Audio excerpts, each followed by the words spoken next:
টি-20 world কাপের ইতিহাসে এমন 5টা অবিশ্বাস্য ঘটনা যেগুলো বড় বড় ক্রিকেট এক্সপার্টদেরও চমকে দিয়েছে, আর লাস্টেরটা শুনলে সত্যিই অবাক হয়ে যাবেন।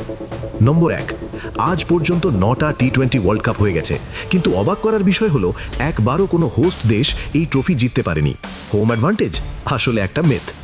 নম্বর 2, 2007 সালের সেই ঐতিহাসিক ইন্ডিয়া ভার্সেস পাকিস্তান ম্যাচটা মনে আছে? ওটাই একমাত্র টি-20 ওয়ার্ল্ড কাপ ম্যাচ যেখানে ছিল না সুপার ওভার, যেটা বল আউট দিয়ে ডিসাইড হয়েছিল কোন দল জয়ী। 2009 সাল থেকে এসেছে সুপার ওভার। নম্বর 3, অনেকে ভাবে বিরাট কোহলি সবচেয়ে বেশি ছক্কা মেরেছে, কিন্তু সত্যি হলো ক্রিস গেল এখনও টি-20 ওয়ার্ল্ড কাপে সবচেয়ে বেশি সিক্সের মালিক, 63+ ছক্কা। Universe boss for a reason. Number 4, সবচেয়ে লো স্কোর 2014 সালে নেদারল্যান্ডস অল আউট হয়েছিল মাত্র 39 রানে, ক্রিকেট হিস্ট্রির এক ব্ল্যাক ডে।